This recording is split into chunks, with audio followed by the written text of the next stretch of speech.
Hello everyone and welcome to my B&B Metro official channel. Eric faints in Italy. He will tell Brooke 5 words before he has surgery. Eric as he stumbled, the vibrant swirl of the Siena market square, the shriek of vendors hawking porchetta, the kaleidoscope of hand-painted ceramics, the heady scent of espresso and sun-warmed leather, dissolving into a nauseating, buzzing smear of color and noise. One moment, Brooke was laughing, holding up a ridiculously oversized ceramic lemon, her face alight with the simple joy of discovery. The next, she saw Eric's complexion drain to the color of the chalky crème Sienese on the table beside them, his eyes rolling back like marbles before his legs simply ceased to function. He folded, not dramatically, but with terrifying suddenness, a puppet with its strings cut, collapsing onto the ancient, uneven cobblestones amidst scattered olives and startled gasps. Panic, cold and absolute, seized Brooke's throat, choking her cry into a strangled gasp. The ceramic lemon shattered forgotten at her feet as she dropped beside him, her hands fluttering uselessly over his frighteningly still form, the warm stone beneath her knees a cruel contrast to the icy dread flooding her veins. Eric? Eric! Her voice, thin and desperate, was swallowed by the market's indifferent clamor. Help arrived in a chaotic flurry of rapid-fire Italian, concerned faces crowding in, a shopkeeper shouting for un medico, a young man already dialing furiously on his phone, the wail of an approaching ambulance slicing through the festive air like a scythe, transforming the idyllic Italian afternoon into a surreal nightmare hurtling towards an unknown abyss.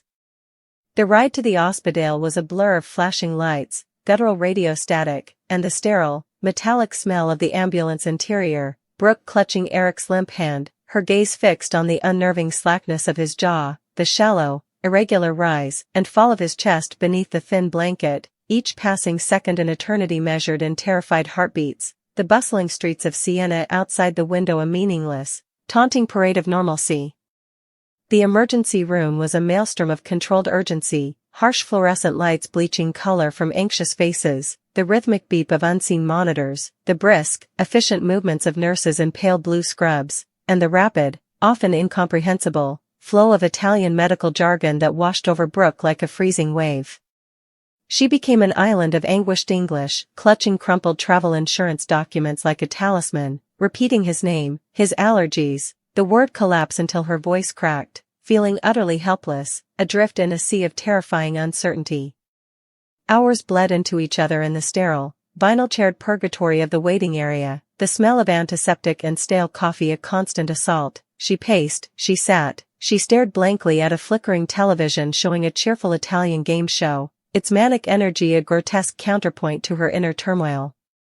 Diagnosis, when it finally came via a young doctor whose English was mercifully clear, was acute appendicitis, dangerously advanced, the appendix perilously close to rupturing, the intense pain masked by the sudden vasovagal syncope that had felled him. Surgery was immediate, non-negotiable. Relief that it wasn't something inexplicably worse warred violently with the primal terror of the word surgery, especially here, thousands of miles from home, in a system she didn't understand. When they finally allowed her to see him in the stark, curtained pre-op bay, the sight stole her breath anew. Eric lay propped slightly, dwarfed by the hospital bed, and force snaking into his arm, an oxygen cannula resting loosely under his nose, his skin waxy and pale against the starched white pillowcase, the vibrant, energetic man she knew reduced to a fragile vulnerability that cracked her heart wide open. His eyes, though heavy-lidded and clouded with pain and medication, fluttered open as she approached, a flicker of recognition and profound apology swimming in their depths. She rushed to his side, her hand finding his, squeezing tightly, the coldness of his fingers sending a fresh jolt of fear through her. "Hey," she whispered, her voice thick with unshed tears, forcing a tremulous smile she didn't feel, "You picked a hell of a time for a nap, you idiot." A ghost of a smile touched his lips, weak and fleeting. He tried to speak, his voice a dry, papery rasp, barely audible above the hum of the hospital machinery. She leaned in closer, her ear almost brushing his lips, catching the faint, labored whisper, "Riding that stupid Vespa." He paused, gathering strength, each word a monumental effort pushed past the pain and the drugs clouding his mind. His eyes locked onto hers with a startling intensity, a desperate clarity piercing through the haze. Was totally worth it. 5 words. Just 5 simple, absurd, utterly Eric words. Not "I love you," though that hung unspoken in the charged air between them, in the desperate grip of their intertwined fingers. Not "I'm scared," though she saw the flicker of it in his eyes. But a declaration of reckless, lived joy, a defiant whisper from the precipice of unconsciousness and the surgeon's knife. It was so profoundly him, acknowledging the probable cause, the bumpy, exhilarating Vespa ride through the Chianti hills that morning, him whooping like a boy while she clung on, half terrified, half elated, accepting responsibility with dark humor, yet affirming, even now, facing emergency surgery in a foreign land, that the sheer, unadulterated thrill of the experience, the life in it, outweighed the terrifying consequence. A choked sob escaped Brooke, part anguish, part incredulous laughter, a release valve for the unbearable tension that had coiled inside her since the market square. Tears streamed down her face unchecked. "You unbelievable moron," she managed, her voice trembling but laced with a fierce, desperate affection, squeezing his hand even tighter, as if she could physically anchor him to this moment, to her, to life. "Totally worth it?" He managed another faint, almost imperceptible squeeze back, the barest pressure against her palm, his eyelids already fluttering closed again, the drugs and exhaustion pulling him under. "Always, for the view, with you." The words dissolved into a sigh, his hand going slack in hers as consciousness finally slipped away, just as the surgical team arrived, their brisk efficiency a sudden intrusion into the intensely private, emotionally charged bubble of those 5 words.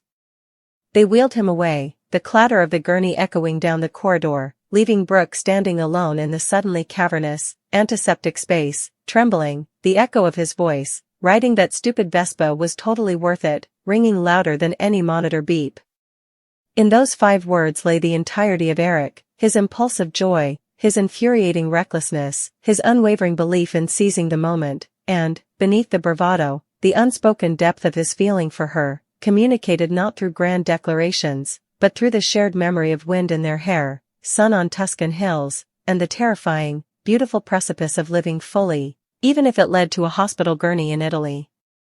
They were a lifeline thrown across the chasm of her fear, a promise whispered in the face of the unknown, a testament that the life they chose, vibrant and sometimes perilous, was the only one worth living, worth fighting for. She clung to those 5 words, absurd and perfect, as the doors to the operating theater swung shut, the only prayer she could muster echoing in the silent void he left behind, "Come back. Come back and tell me again. Is Eric Forrester the target?" As the crew returns from Naples, Italy, Ridge Forrester and Taylor Hayes' engagement is all but ended. Ridge will eject Taylor and get back together with Brooke Logan. However, Taylor will point the finger at someone else for calling off her engagement. For years, Eric Forrester has been a member of Team Brooke, and he doesn't conceal it.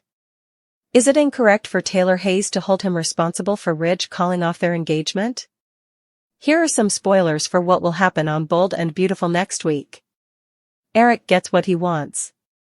On Bold and the Beautiful, Eric Forrester has been actively pushing for a Bridge reunion. The father is aware that Brooke Logan is his son's lone romantic partner. In fact, he made sure the 2 of them traveled to Italy together and is obviously hopeful that they will click.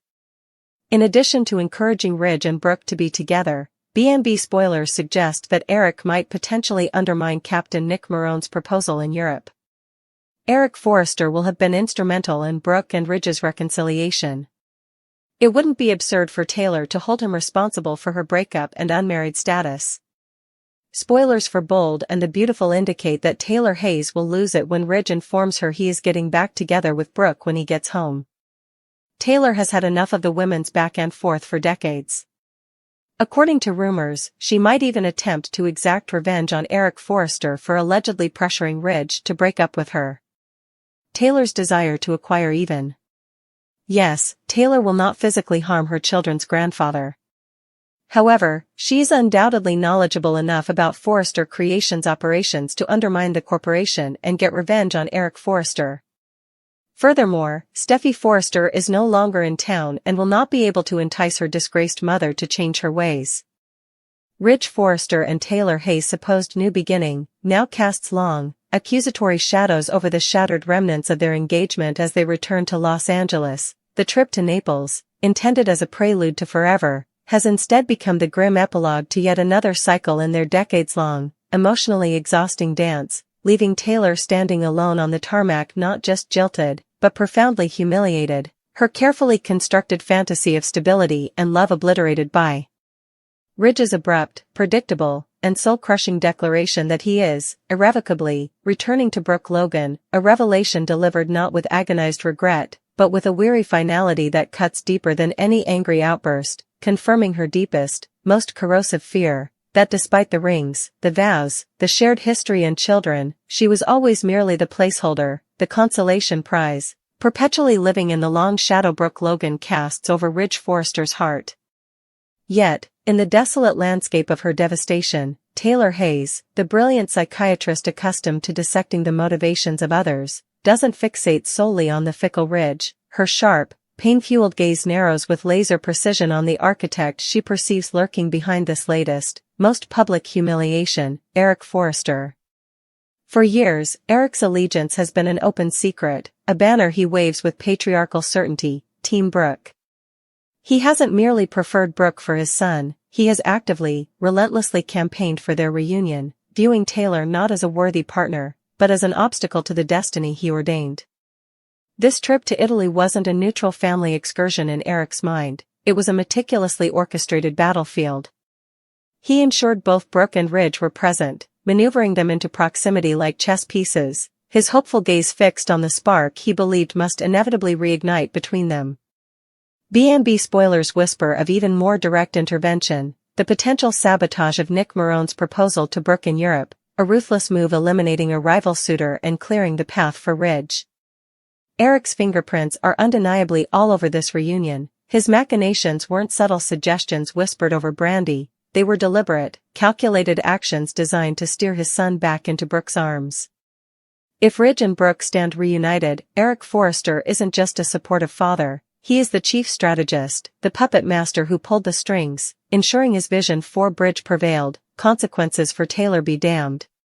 Therefore, when Ridge delivers the crushing blow, Taylor's anguish doesn't merely curdle into despair, it crystallizes into a cold, terrifying fury directed squarely at Eric.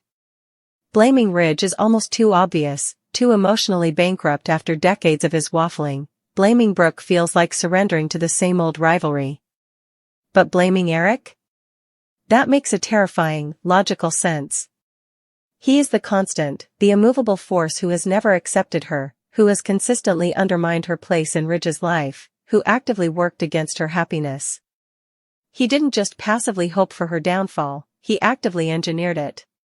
He weaponized his influence, his position, and the very trip meant to celebrate her engagement to ensure its spectacular failure. Eric didn't just steal her fiancé, he stole her future, her dignity, and the fragile peace she had fought so hard to build, proving that in the Forrester dynasty, her hard-won victories are always provisional, always subject to Eric's overriding decree. And so, decades of pent-up resentment, of feeling like the perpetual outsider in the Forrester fold despite bearing the name and raising Forrester children, of swallowing Eric's thinly veiled disapproval and his blatant championing of her rival, finally erupts. Taylor Hayes snaps. This isn't a momentary lapse of reason, it's the dam breaking after years of pressure, unleashing a torrent of vengeful intent. She won't physically attack the family patriarch, such crude violence is beneath the sophisticated doctor. No, Taylor Hayes is far more dangerous. Her weapon of choice is knowledge, intimate, insider knowledge accumulated over 30 years intertwined with the Forrester empire. She knows the skeletons in the corporate closet, the delicate financial structures, the vulnerabilities in their supply chain, the sensitive negotiations hanging in the balance, the carefully guarded secrets that could shatter investor confidence. She understands the intricate web of relationships that sustain Forrester creations, relationships she could potentially sever or manipulate.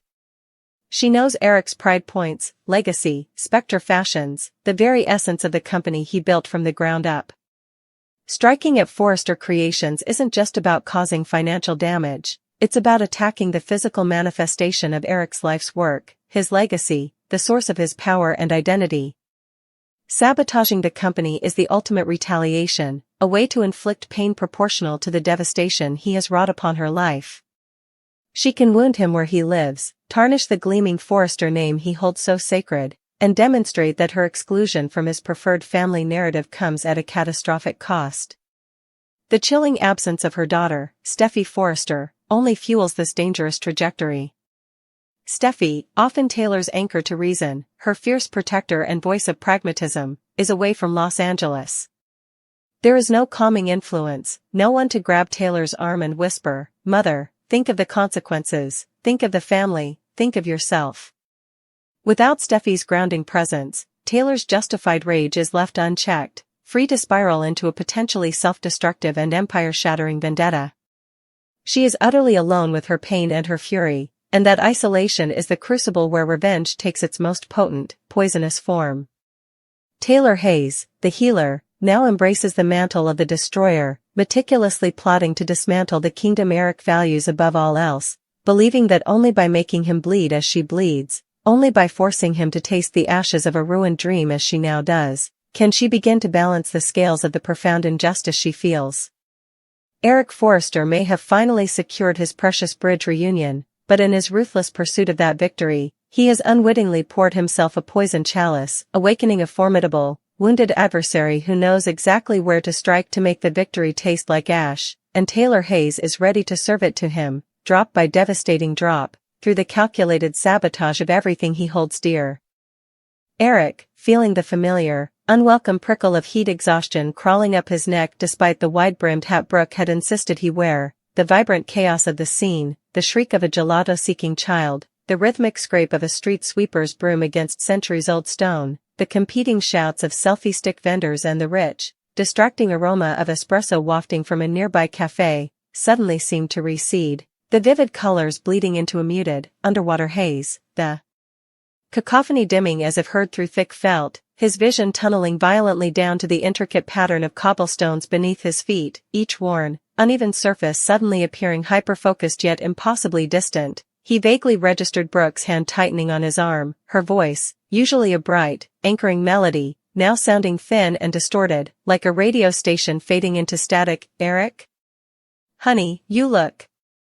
"Eric, sit down." But the words dissolved before they could fully form meaning, lost in the roaring silence filling his own skull, a silence punctuated only by the frantic, drum solo thudding of his own heart against his ribs. His legs, heavy as marble columns, simply ceased their function, the world tilting on a dizzying axis as the sun-drenched piazza, the majestic Pantheon portico, Brooke's worried face swimming into view then blurring away, all dissolved into a blinding white nothingness. And Eric surrendered to the sudden, cool, velvet dark, collapsing backwards in a graceless heap onto the unforgiving Roman stone, the last conscious sensation, the jarring impact and the distant, fading echo of Brooke's sharp, terrified gasp cutting through the Roman afternoon like shattered glass.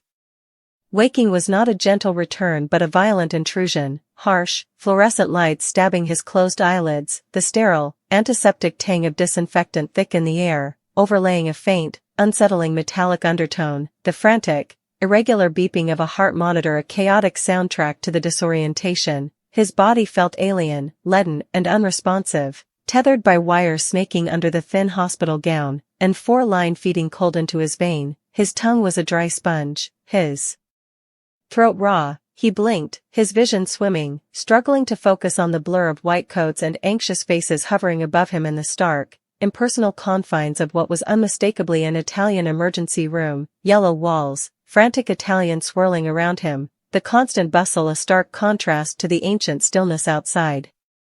Then, cutting through the sensory overload, anchoring him back to reality with the force of a lifeline thrown into a stormy sea, was Brooke, her face, pale and etched with lines of fear and exhaustion he'd never seen before, filled his narrowing field of vision, her eyes wide and red-rimmed, holding a desperate, fragile hope as she leaned close, her warm hand instantly finding his, squeezing with a strength that belied her trembling fingers, her touch a burning brand of connection in the clinical chill. "Eric? Eric, can you hear me?" "Oh, thank God." Her voice was a raw whisper, choked with unshed tears, yet fiercely present. He tried to speak, to reassure her, but only managed a weak groan, the effort immense, his chest tight, a strange, unfamiliar pressure beneath his sternum. A doctor, young but with eyes older than his years, moved swiftly to the bedside, his expression grave, speaking rapid-fire Italian to a nurse before switching to heavily accented, urgent English for Brooke and the barely conscious Eric. "Signore, you collapsed. Your heart, it is arrhythmia, very dangerous. We found, underlying issue. Significant blockage. You need surgery. Immediately. Coronary bypass. There is no time." The words landed like physical blows: heart, blockage, surgery, each one a terrifying stone dropped into the churning pit of Eric's stomach, cutting through the lingering fog of unconsciousness with brutal clarity. The beeping monitor seemed to spike in response, mirroring his internal panic. Surgery. Now. In a foreign country. The enormity of it, the vulnerability, the sheer, terrifying possibility of it all ending right here, in this sterile, buzzing room so far from home, crashed over him. His gaze locked onto Brooke's, seeing his own terror reflected and magnified 1,000-fold in her deep, familiar eyes that usually sparkled with laughter but now held only a depthless ocean of fear. He saw the silent plea there, the desperate need for him to fight, to be okay, the unspoken terror of losing him swirling beneath the surface. He needed to give her something, anything, to hold on to, a talisman against the looming darkness of the operating room, a fragment of himself to carry with her through the agonizing weight. The effort to draw breath felt Herculean, each inhalation a struggle against the weight pressing on his chest. He squeezed her hand with all the feeble strength he could muster, a weak counterpoint to her fierce grip. He swallowed hard, the dryness scraping his throat. He needed words. Simple words. True words. Something utterly, fundamentally them, cutting through the medical jargon and the suffocating fear. Not a grand declaration, there was no breath for that, but a pinpoint of shared light. He pulled air painfully into his lungs, his lips dry and cracked.